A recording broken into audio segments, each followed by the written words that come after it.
Although you as a homeowner and you as an investor have different motivations and end states when purchasing or investing into a home, you both need to keep an eye out for the same red flags. For the homeowner, these are red flags to run away. Run. And as an investor, these are heaven-sent Oprah moments. You get a discount. You get a discount. Everyone gets a discount. This is a little awkward. So strap your seatbelts in and turn your volume up. These are the top 10 red flags when buying a house.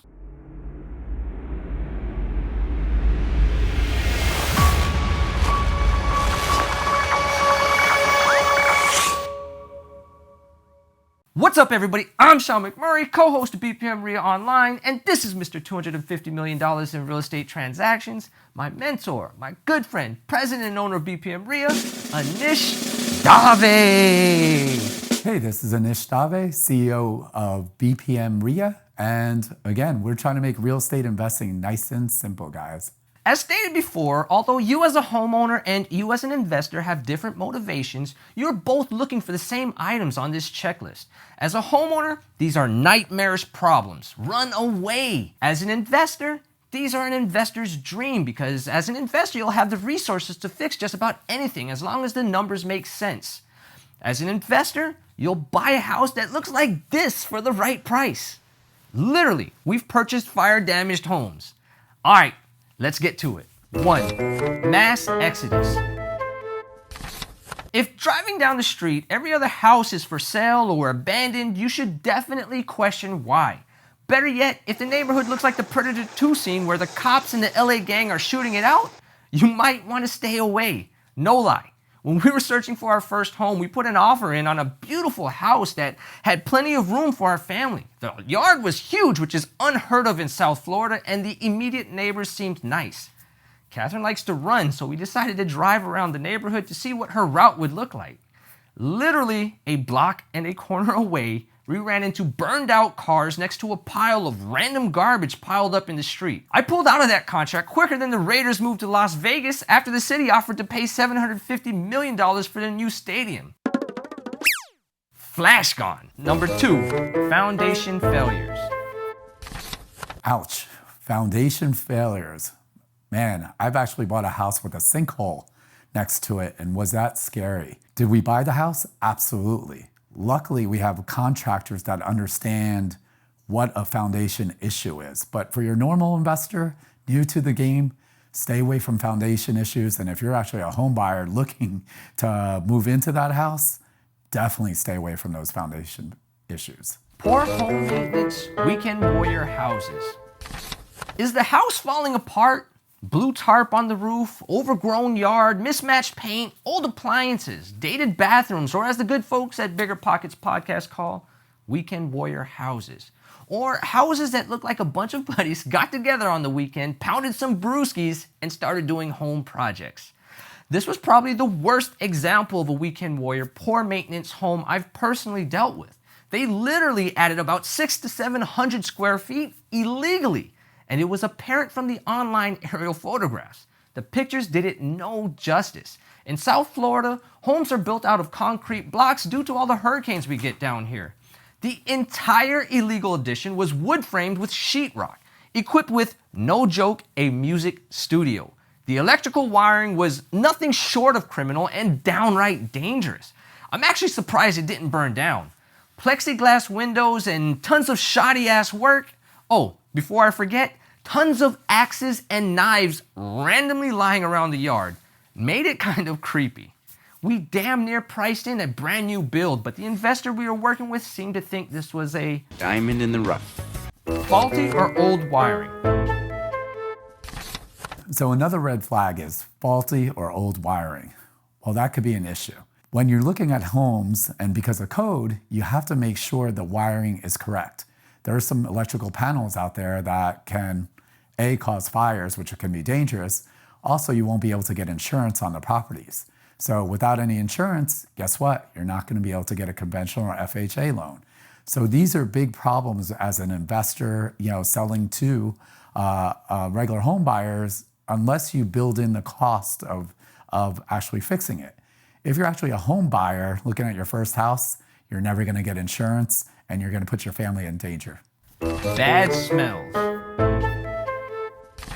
If the house smells like straight dank or that sticky icky, well, you're in for a good time. But if it smells like grandma's shit in her diaper, What did you say? you may have some serious plumbing issues. That goes for inside and outside. Another pro tip, if the grass is discolored in one spot in the yard, that too can be an indication of plumbing or septic tank issues. If the air smells moldy, there may be water damage. If there is an overwhelming smell of Bed Bath & Beyond candles and BOGO body spray, they just might be masking a more serious issue in the house. In all seriousness, you need to use all of your senses when trying to find issues. Fresh paint on one wall. So sometimes I walk in and there's just fresh paint on one wall. The question is, what are they hiding? Why would you only paint one wall? Something doesn't make sense. You're the homeowner, you want to make sure you have a good inspection because they might be, I hate to say it, they might have painted over black mold or any mold or leaks. That's a bad thing. As an investor, guess what? We're going to negotiate that with the seller saying, hey, I know what you're hiding. We know what's back there. We got to fix these things. So just depends on what side you're on. Locked doors and blockades.